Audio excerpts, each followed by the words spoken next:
আজ আমরা শুনব শাহ পরাণ রহমতুল্লাহের ৭টি অলৌকিক ঘটনা। ১ নম্বর ঘটনা হল সাপ থামানোর ঘটনা। সিলেটের একটি পুরনো গ্রামে দুপুরের নীরবতার মধ্যে হঠাৎ শিশুদের আতঙ্কে ভরা চিৎকার ভেসে এলো। গ্রামের এক প্রান্তে ধুলো উঠছে, আর সেই ধুলোর ভেতর থেকে বের হয়ে আসছে এক বিশাল কালো গোখরা সাপ। ফনা তুলে সে সোজা কয়েকটি বাচ্চার দিকে এগিয়ে যাচ্ছে। শিশুদের চোখে মৃত্যু ভয়, কিন্তু কেউ এগিয়ে যাচ্ছে না। বড়রাও দূর থেকে লাঠি হাতে শুধু তাকিয়ে আছে, কিন্তু সাহস কারও নেই। ঠিক তখন গ্রামের মেঠোপথ ধরে আসছিলেন শাহ পরাণ রহমতুল্লাহ। তার চোখে সামান্য উদ্বেগও নেই, পায়ের শব্দ নরম, মুখে প্রশান্তি। সবার দৃষ্টি তার দিকে। তিনি কাছে এগিয়ে যেতেই সাপটি আরও ভয়ঙ্করভাবে ফনা তুলল। সবাই ভাবল এবার নিশ্চয়ই বিপদ ঘটবে। কিন্তু শাহ পরাণ রহমতুল্লাহ দমে গেলেন না। তিনি শুধু সাপটির চোখের দিকে তাকিয়ে নরম কিন্তু দৃঢ় কণ্ঠে বললেন, আল্লাহর নামে থামো। কথাটি বাতাসে ভেসেই যেন এক অদৃশ্য শক্তি তৈরি করল। সাপটি পুরোপুরি স্থির হয়ে গেল। তার ফনা ধীরে ধীরে নিচে নেমে এলো। তারপর ধীরে ধীরে গুটিয়ে গিয়ে তার পায়ের কাছে এসে শুয়ে পড়ল, যেন কোনো দাস তার প্রভুর সামনে মাথা নত করেছে। শিশুরা হতভম্ব, গ্রামবাসীরা স্তব্ধ। তিনি হাত বাড়িয়ে সাপটির মাথায় আলতো করে হাত বুলিয়ে দিলেন। শান্ত কোমল স্বরে বললেন, যাও, মানুষের ক্ষতি করো না। সাপটি মাথা নুয়ে ধীরে ধীরে জঙ্গলে ফিরে গেল। সেই দিন থেকে গ্রামবাসীরা বলতো, শাহ পরাণ রহমতুল্লাহর সামনে সাপও আজ্ঞাবহ হয়ে যেত। ২ নম্বর ঘটনা হল বসতিতে রূপান্তর। যে স্থানে আজ হাজারো মানুষের বসতি, এক সময় সেটি ছিল ভয়ঙ্কর অরণ্য। দিনের বেলাতেও সেখানে অদ্ভুত শব্দ শোনা যেত, সিংহ, শেয়াল, নেকড়ের গর্জন। রাতে জায়গাটি আরও ভয়ানক হয়ে উঠত। মানুষ দূর থেকে দেখলেই পিছিয়ে যেত। সে কারণেই এলাকাটিকে সবাই অসুরের বন বলে ডাকত। শাহ পরাণ রহমতুল্লাহ সেখানে অবস্থান করতে শুরু করলে গ্রামের মানুষ অবাক হয়ে গেল। তারা এসে উদ্বিগ্ন স্বরে বলল, হুজুর, এখানে মানুষ থাকলে প্রাণ নিয়ে ফিরতে পারবে না। এ জঙ্গল তো বহু বছরের আতঙ্ক। শাহ পরাণ রহমতুল্লাহ নীরবে চারদিকে তাকালেন। বিস্তীর্ণ জঙ্গল, ভারী বাতাস, পশুর গর্জন, কিন্তু তার হৃদয়ে বিন্দুমাত্র ভয় নেই। তিনি হাঁটু গেড়ে বসলেন, একটি মাটির দলা হাতে নিলেন, চোখ বন্ধ করে দোয়া করলেন। তারপর মাটিটি চারদিকে ছিটিয়ে বললেন, এই ভূমি মানুষদের শান্তির ঠিকানা হোক। পরদিন ভোরে লোকজন অবাক হয়ে দেখল, বনজঙ্গলের হিংস্র আওয়াজ হঠাৎ কমে গেছে। বন্য পশুরা যেন অদ্ভুতভাবে অন্য জঙ্গলে সরে গেছে। মাটির গন্ধও বদলে গেছে। আগের মতো ভেজা, ভয়ঙ্কর নয়, বরং আশ্চর্য কোমল আর বসতি বরার মতো।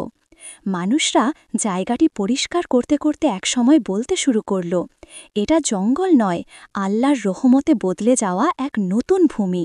সেই স্থানেই আজকের সুবিখ্যাত শাহপরাণ এলাকা। ৩ নম্বর ঘটনা হল নষ্ট কূপের পানি মিষ্টি হয়ে যাওয়া। গ্রামবাসীরা পানি সংকটের কারণে ভীষণ কষ্টে ছিল। একমাত্র কূপটির পানি ছিল তিক্ত, দুর্গন্ধযুক্ত ও কাদা মেশানো। পান করলে পেট ব্যথা হতো। গরমে মানুষ হাঁসফাঁস করছিল। শিশুরা পিপাসায় কাঁদছে। মানুষজন শাহ পরাণ রহমতুল্লার কাছে এসে হাত জোর করে বলল, হুজুর, আমাদের আর কোথাও পানি নেই। এই কূপটিতে হাত দিয়ে দয়া করে কিছু করুন। তিনি কূপের পাশে গিয়ে বসলেন, নীরবে মাথা নিচু করে আল্লাহর কাছে প্রার্থনা করলেন। বাতাস থেমে গেল, পরিবেশ নিস্তব্ধ হয়ে উঠল। তিনি ধীরে ধীরে হাত ডুবিয়ে কয়েক মুহূর্ত স্থির থাকলেন। তারপর চোখ খুলে বললেন, এখন পানি তোলো। বৃদ্ধ একজন পানি তুলল। বালতি ওপরে আসতেই সবাই বিস্ময়ে শ্বাস রোধ করে তাকাল। পানি একদম স্বচ্ছ, যেন স্ফটিক, দুর্গন্ধ নেই, রং নেই। বৃদ্ধ প্রথমেই এক চুমু খেলেন।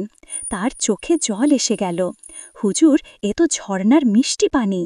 মানুষ ছুটে এসে নিজেদের কলস ভরতে লাগল। সেই কূপ বহু বছর মানুষের জীবন বাঁচিয়েছে। 4 নম্বর ঘটনা হল হারিয়ে যাওয়া ছাগল ফিরে আসা। গ্রামের এক গরিব বিধবার ছিল একটি মাত্র ছাগল। সেটিই তার দুধ, খাবার আর সামান্য আয়ের উৎস। একদিন ছাগলটি হারিয়ে গেলে সে যেন আকাশ ভেঙে পড়ল। সারা দিন খুঁজে না পেয়ে সে কান্নাজড়িত কণ্ঠে শাহ পরাণ রহমতুল্লার কাছে এসে বলল, হুজুর, আমার জীবনে আর কিছুই নেই, শুধু ওই ছাগলটিই ছিল, সেটাও গেল। শাহ পরাণ রহমতুল্লাহ তার দিকে মমতায় ভরা দৃষ্টিতে তাকিয়ে বললেন, তুমি ঘরে ফিরে যাও, আল্লাহ তোমার অভাব পূরণ করবেন, তোমার ছাগল ফিরে আসবে। মহিলা বুঝতে পারছিল না কিভাবে সম্ভব, তবুও তিনি ভরসা করে ঘরে ফিরলেন। দরজার কাছে এসে তিনি বিস্ফোরিত চোখে দেখে অবাক হয়ে 2 হাত মুখে দিলেন।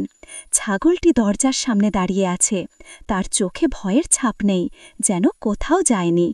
মহিলা কান্নায় ভেঙে পড়লেন, আর মানুষ বলতে লাগল, অলি আল্লাহর দোয়া কখনো ব্যর্থ হয় না। 5 নম্বর ঘটনা হল সাদা আলো বের হওয়া হরিণ। এক রাত ছিল অদ্ভুত নীরব, চাঁদ ছিল না, অন্ধকারে গাছপালা পর্যন্ত দেখা যায় না। শাহ পরাণ একটি মাটির ঘরে সেজদায় ছিলেন। ভেতর থেকে সেজদার মৃদু শব্দ ভেসে আসছে। হঠাৎ জঙ্গলের ভিতর থেকে এক ক্ষীণ আলো দেখা দিল, যেন কোনো তেল জ্বালানি ভাসছে। কিন্তু ধীরে ধীরে আলোটি স্পষ্ট হল। মুরিদেরা দেখে স্তব্ধ হয়ে গেল। একটি সম্পূর্ণ সাদা হরিণ, যার গায়ে আলো ঝলমল করছে। হরিণটি ধীরে ধীরে এগিয়ে এসে তার সামনে দাঁড়াল। তার চোখে ছিল গভীর প্রশান্তি।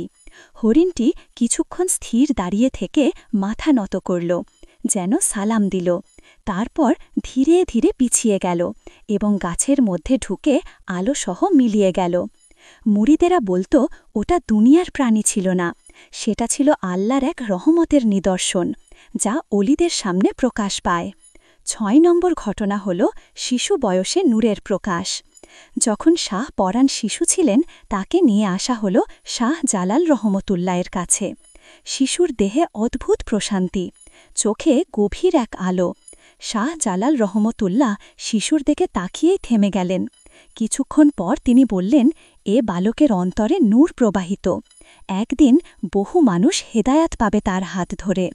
মানুষ বিস্মিত হল, কারণ সে সময় শিশুটি নীরব, ছোট, দুর্বল। তবুও তার চারপাশে এমন একটি পবিত্র অনুভূতি ছিল, যা বড় মানুষের মাঝেও দেখা যায় না। সেই ভবিষ্যৎবাণী সত্যি হয়। আজ সিলেটের মানুষ তাকে শ্রদ্ধা করে, তার নামে এলাকা পরিচিত। 7 নম্বর ঘটনা হল পাগল লোকের আরোগ্য। গ্রামের লোকজন এক পাগলকে বেঁধে নিয়ে এলো। সে চিৎকার করছে, দৌড়াতে চাইছে, সবাইকে গালিগালাজ করছে। কেউ তার কাছে যেতে সাহস পায় না। অনেক বছর ধরে পরিবার কষ্টে আছে। মানুষজন এসে বলল, হুজুর, তাকে সুস্থ করে দিন, সে খুব কষ্টে আছে। শাহ পরাণ রহমতুল্লাহ ধীরে ধীরে তার কাছে গেলেন। লোকটি তীব্র চোখে তাকাল, কিন্তু তার দৃষ্টিতে ধীরে ধীরে নরম ভাব এলো। শাহ পরাণ রহমতুল্লাহ তার মাথায় হাত রেখে বললেন, শান্ত হ, আল্লাহ তোমাকে আরোগ্য দিন। কথাটি যেন তার ভেতরে ঢুকে গেল। চিৎকার বন্ধ হল, তার শ্বাস প্রশ্বাস ধীর হল, চোখে অদ্ভুত শান্তি নেমে এলো। কয়েক মিনিট পর সে বলল, আমি কোথায় আছি? তার পরিবার কান্নায় ভেঙে পড়ল। মানুষ বুঝল, এটা কোনো ওষুধের কাজ নয়, এটা অলির দোয়ার বরকত। আমিন।